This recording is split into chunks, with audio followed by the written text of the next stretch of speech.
Hello, dear friends. Welcome back to my YouTube channel, Mukesh English. This is Mukesh Soni. In this video, we are going to analyze a famous poem titled From a German War Primer, composed by a famous war poet, Bertolt Brecht. About the poet, let's know about Bertolt Brecht. Bertolt Brecht was one of the most influential playwrights of the 20th century. The two world wars directly affected his life and works. There was no romanticism about the wars, as he was a witness to its horrors. This was also one of the reasons as to why he remained a Marxist all his life. He wrote poetry when he was a student but studied medicine at the Ludwig Maximilian University of Munich. His works include the most important work, the Three Penny Opera, which was published in 1928 with the composer Kurt Weill, and the another work, Mother Courage and Her Children, which was published in 1941. Now, let's know about the poem. This poem states the problems of authoritarian governance, which leads to war or warlike situations. It clearly outlines the social classes, the bourgeoisie and the ruling class, the working class and the ruling class, the labor class and the ruling class. It addresses the injustices of the social hierarchy that privilege the ruling class, the injustice of the social hierarchy that privileges the ruling class and the upper class. Embedded in this criticism is also a hint that these injustices are repeated over the ages.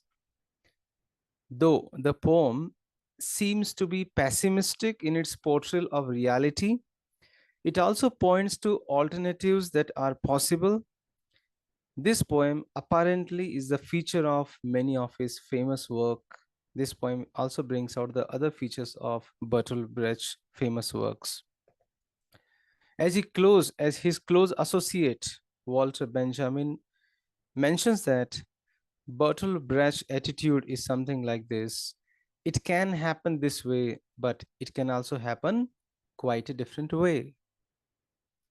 Now, let's have a brief reading of this poem, then we will analyze later. The poem from a German primer. The poem begins, amongst the highly placed, it is considered low the talk about food. The fact is, they have already eaten. The lowly must leave this earth without having tasted any good meat, for wondering where they come from and where they are going, the fine evenings find them too exhausted. They have not yet seen the mountains and the great sea when the time is already up. If the lowly do not think about what's low, they will never rise. The bread of the hungry has all been eaten.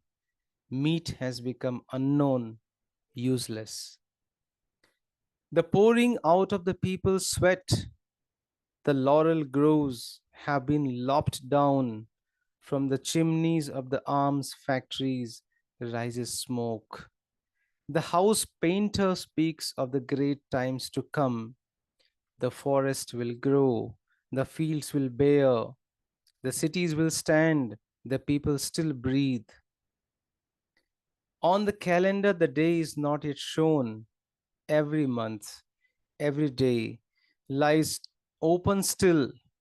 One of those days is going to be marked with a cross. The workers cry out for bread. The merchants cry out for markets. The unemployed were hungry. The employed are hungry now. The hands that lay folded are busy again. They are making shells. Those who take the meat from the table teach contentment. Those for whom the contribution is destined demand sacrifice. Those who eat their fill speak to the hungry of wonderful times to come. Those who lead the country into the abyss call ruling too difficult for ordinary men. When the leaders speak of peace, The common folk know that war is coming. When the leader curses war, the mobilization order is already written out. Those at the top say peace and war are of different substance, but their peace and their war are like wind and storm. War grows from the peace like son from his mother. He bears her frightful features. Their war kills whatever their peace has left over. On the wall, on the wall was chalked. They want war. The man who wrote it has already fallen. Those at the top say, this way to glory. Those down below say, this way to the grave. The war which is coming is not the first one. There were other wars before it. When the last one came to an end, there were conquerors and conquered.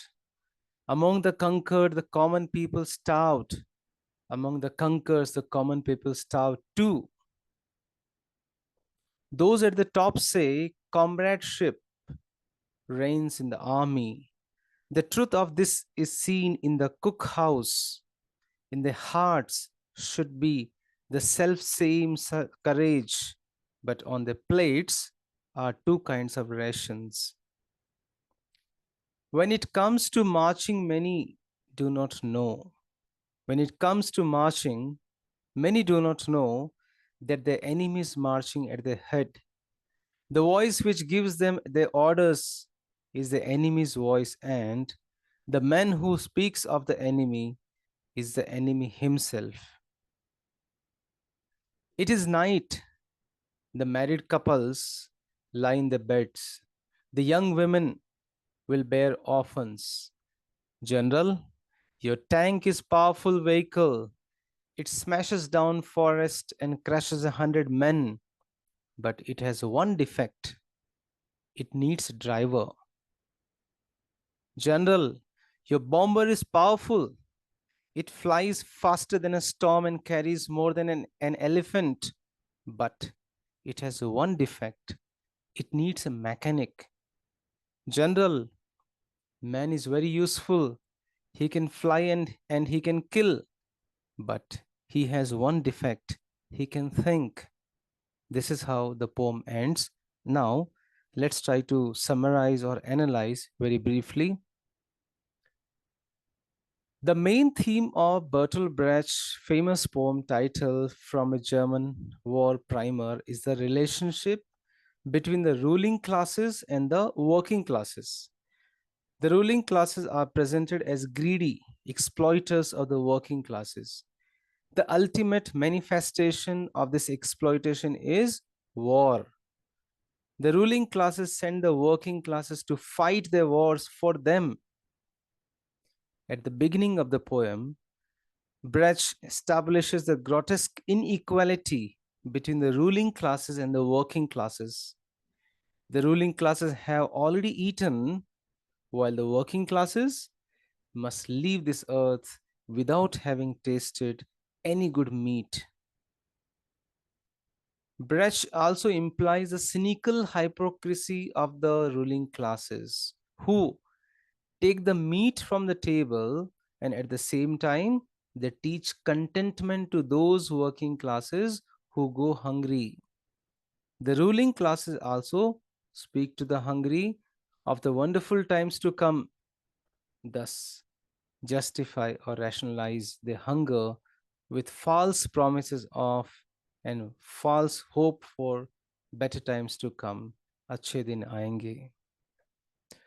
In this, I'm sorry, in the second half of the poem, Brecht focuses on how the ruling classes send the working classes to die in meaningless, ignoble wars.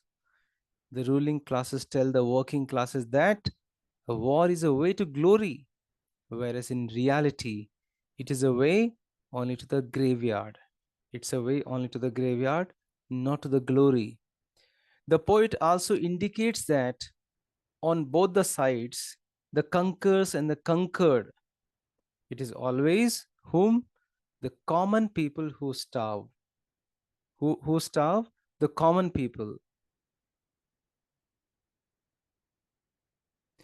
At the end of the poem, Brecht ominously warns the ruling classes, personified general, that the working classes have the potential and the real power to fight back.